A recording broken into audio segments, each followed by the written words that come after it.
आप क्योंकि अब आपके पास एक बड़ा दायित्व है विधानसभा अध्यक्ष का, वहाँ कानून बनते हैं। तो मित्रों, जब बजट जो 350-400 करोड़ का विज्ञापन का बजट है, आदरणीय स्पीकर महोदय, मैं आपका ध्यान चाहूंगा क्योंकि आपसे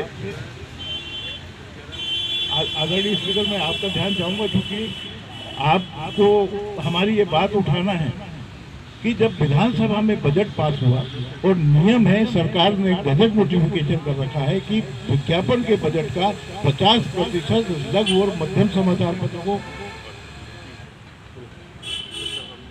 50% लघु और मध्यम समाचार पत्रों को और 50% बाकी समाचार पत्रों को दिया जाएगा। तो हमारा बजट कहाँ गया? तो आपको कृपा करके इनकी समस्या का भी हल कराना है और पत्रकार सुरक्षा एक्ट का ढिंढोना जो कई सरकारों से चला आ रहा है वो भी आपको सुलझाना है। जोरदार तालियों से स्वागत करें। आजाद शत्रु जी हमारे मित्र भी हैं और रिटायर्ड आईएएस हैं। ये 2-3 साथी जो बाहर से आए हैं उनका सम्मान भी करना है। लीजिए। आदरणीय अवधेश भार्गव जी, जैन साहब, पत्रकार बरादरी के बहुत जुझारू और संघर्षशील वरिष्ठ पत्रकार यहाँ पर आदरणीय रमेश शर्मा जी, राजेंद्र जी, अनेक पदाधिकारी यहाँ पर बैठे हैं। आजाद शत्रु साहब आ गए तो इनको भी पत्रकार बना के इन्हीं को समस्या का पुलंदा दे देना, क्योंकि ये ज़्यादा समझते हैं कि नियम कानून हम बनाते हैं पर लागू कहाँ से होते हैं।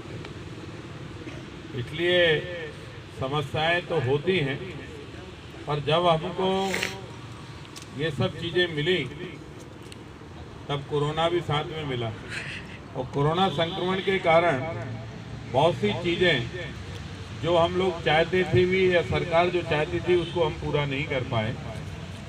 पर सरकार सबका साथ सबका विकास करने की स्कीम पर चल रही है और शिवराज जी की मंशा ये कतई नहीं है कि आप लोग किसी तरह दुखी रहें। सबको कोई ना कोई मदद जो हमारे द्वारा हो सकती है वो करने की अवश्य कोशिश करेंगे, सबको देंगे। उन्हें 15 महीने में जो दिया है वो आपको पता है, उसका पेमेंट भी अब हमें ही करना है। वो पेमेंट भी करके नहीं गए तो हम जो देंगे उसका पेमेंट भी हम करा देंगे। अब धीरे धीरे बस भगवान से प्रार्थना करिए कि कोरोना कम हो। सरकार की अर्थव्यवस्था का बहुत बड़ा हिस्सा इस संक्रमण में जा रहा है और उससे आप और हम सब मिलकर लड़ रहे हैं और इस संक्रमण से हम बच सकें इसके लिए आपको और हमको ज्वाइंट प्रयत्न भी करना है, जागरूकता भी फैलाए रखना है। आप लोग सब बैठे हैं, भले खुले में बैठे, पर मास्क जरूरी है और ये आप मेरे लिए नहीं, आपकी जिंदगी के लिए जरूरी है, आपके परिवार की जिंदगी के लिए जरूरी है और आपका फैला हुआ संक्रमण मध्य प्रदेश में ना फैले इसलिए भी मास्क पहनना जरूरी है। इसको ना तो मोबाइल रोक सकता है ना फाइल रोक सकती, इसलिए मुंह पर मास्क ही रोक सकता है तो लगाओ और थोड़ी थोड़ी दूरी बनाकर बैठो, क्योंकि आप अगर जागरूक हैं और आप अगर जागरूकता के साथ मास्क लगाएंगे तो आप दूसरे को टोक सकते हैं। हम नेता लोग टोकेंगे तो मुसीबत हो जाती है, क्योंकि हमें हमारा टोकना हमें माफी मंगवा देता है, आपका टोका कुछ नहीं कर सकता। आप टोके भी, रोके भी और लोगों से मास्क भी लगवाएं, ये भी एक जागरूकता का अभियान चलाएं। और जब इससे हम इस बीमारी से, संक्रमण से हम लोग जब निकल जाएंगे बाहर, तो ऐसी कोई बात नहीं है।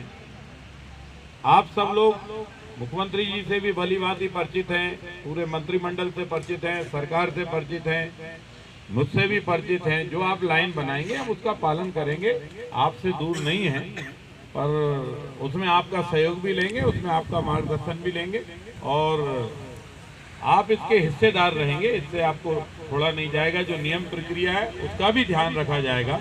बस अभी परेशानी जो हमारे सामने है, आपको और हमको मिलकर उस परेशानी से लड़ना है। इससे जितने जल्दी हम लोग आप लोग मुक्त हो सके, तब सरकार सबका साथ सबके विकास की स्कीम पर काम करेगी। मैं आप सबको बहुत बहुत बधाई और शुभकामनाएं देता हूं। और माननीय भार्गव जी का आदेश था, क्योंकि वोटर से डरना पड़ता है, वोटर, पत्रकार, करेला और नीम चढ़ा, तो मैं तो वैसे ही डरा था। इनका जैसे ही फोन आया, बोले आपने फोन ही नहीं उठाया। मैंने कहा ले, तो 11-12 बजे रात को फोन लगा रहा हो।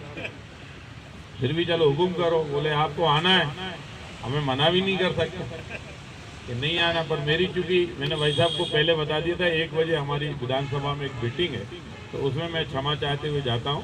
पर आपके हर सुझाव पर विचार होगा और कहीं ना कहीं हम लोग उस पर अमल कराने की कोशिश करेंगे। और अगर कहीं जरूरत पड़ी तो आजाद शत्रु जी का भी उसमें ध्यान आकर्षण करेंगे कि वो भी थोड़ा बताएं कि अपन कैसे इनका भला कर सकते हैं। भला नहीं कर रहे, एक्चुअल में आपकी संघर्ष की और आपके मेहनत की, परिश्रम की, आपकी जो ड्यूटी है, जो जनता की आवाज और जनता की जो परेशानी है, मांग है, वो भी बताएं। क्योंकि हमें कभी आजकल भी ऐसा होता है, पहले तो ऐसा होता था कि आपकी कोई अच्छी खबर छपी है तो जिला जनसंपर्क अधिकारी उस खबर को कटिंग के साथ, उस समस्या को प्रमुखता के साथ लिखकर कलेक्टर की टेबल पर प्रस्तुत करता था और उसी खबर के आधार पर कलेक्टर आगे पुटअप करते थे कि ऐसी प्रॉब्लम आई है, इसका क्या समाधान हो सकता है। विभाग से उसका सोल्यूशन लेते थे कि आपने इसका समाधान क्यों नहीं किया। तो मैं उम्मीद करता हूं कि आप मध्य प्रदेश के हित में संघर्ष करेंगे, सरकार के काम जनता तक और जनता की मांग सरकार तक पहुंचाने का आप माध्यम बनेंगे। मैं आपको फिर से हृदय से बधाई, शुभकामनाएं देता हूं और माननीय भार्गव जी भाई साहब से आग्रह करता हूं कि आप लोग बना के देंगे, हम उसे सरकार तक पहुंचाने का अवश्य काम करेंगे और आपका समाधान हो उस दिशा में भी हम लगातार प्रयत्न करेंगे। बहुत बहुत धन्यवाद, नमस्कार, भारत माता की जय। मित्रों, हम बहुत बहुत आभारी हैं स्पीकर महोदय के कि वो हमारे बीच में आए। अब संगठन की तरफ से स्पीकर महोदय को प्रांतीय अध्यक्ष नवनीत जैन पंडित भैया स्मृति चिन्ह भेंट करेंगे और क्योंकि हमारे बीच आए, हमारी समस्या सुनी, इसलिए उनका हृदय से हम सम्मान करते हैं। जोरदार तालियों से स्पीकर महोदय का स्वागत। ये आपकी तरफ से स्पीकर महोदय का सम्मान किया जा रहा है।